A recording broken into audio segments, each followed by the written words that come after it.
මගේ පොඩිතු දැකලා ඇති ඔයාලට කොඩිවැල්, බල්බ් වැල් දීලා ඒ වගේ පාට අනුපිළිවෙලකට දීලා මෙන්න මේ අංකයේ සහිත 132 වෙනි කොඩිය 141 වෙනි බල්බේ මොන පාටද කියලා අහන ගැටලු ඔයාලට මුණ ගැහිලා ඇති.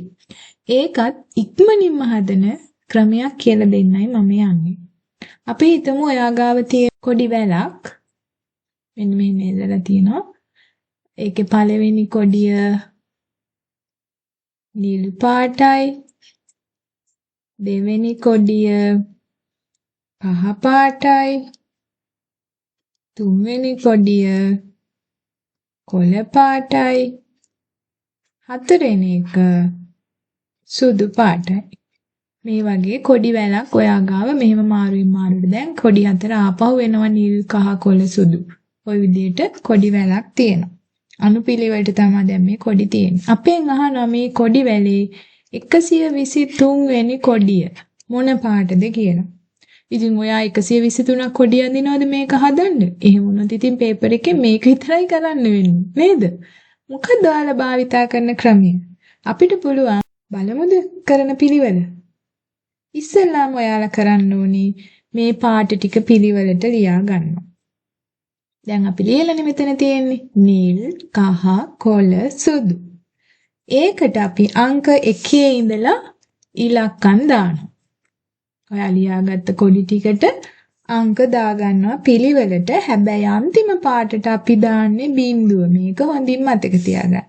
1 2 3 බිංදුව දානවා. ඊට පස්සේ මොකද කරන්නේ 123 වෙනි කොඩිය අපෙන් අහන නිසාත් මෙතන කොඩි 4ක් තියෙන නිසාත් අපි 123 බෙදනවා 4. 4ෙන් බෙදන්නේ ඇයි? පාට 4ක් මෙතන දීලා තියෙන නිසා. පාට 2ක් තිබ්බොත් 2ෙන් බෙදනවා. 3ක් තිබ්බොත් 3ෙන් බෙදනවා. 4ක් තියෙන නිසා අපි 4ෙන් බෙදනවා. ඊට පස්සේ මේක බෙදුවට පස්සේ ඉතුරු වෙන සංඛ්‍යාවක් තියනවානේ. ඒ සංඛ්‍යාව අනුව තමයි අපි පාට තීරණය කරන්නේ. එහෙනම් අපි 4ෙන් බෙදලා බලමු. 12ට 4 වරක් 3යි 12ම 3ක් ඉතුරු වෙනවා. මේක තමයි ඉතුරු වෙන සංඛ්‍යාව. 4 වරක් 30 120යි. ඔයාට 3ක් ඉතුරු වෙනවා. 3 අදාළ වෙන්නේ මොන පාටටද? මෙන්න මේකට. ආපහු මං කිව්වත් 123 දීර්ඝ බෙදීම කරනවා 4ෙන්. 4 වරක් 30යි එන්නේ. 4 වරක් 30 කියන්නේ 120යි. එහෙනම් ඔයාට ඉතුරු වෙනවා තව 3ක්. මෙතන 2 ඉතුරු වුණා නම් කහ පාට. 1 ඉතුරු වුණා නම් නිල් පාට. හරියටම බෙදිලා ඉතුරු නැති වුණා නම් බිංදුව ආවනම් සුදු පාට.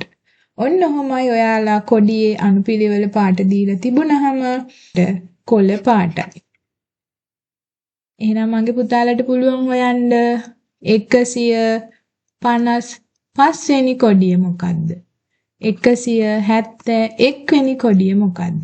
එහෙනම් මේක හොයලා ඔයාලගේ උත්තරේ කමෙන්ට් කරන්න. ඔයාලට ජයග්‍රාහී දවසක්.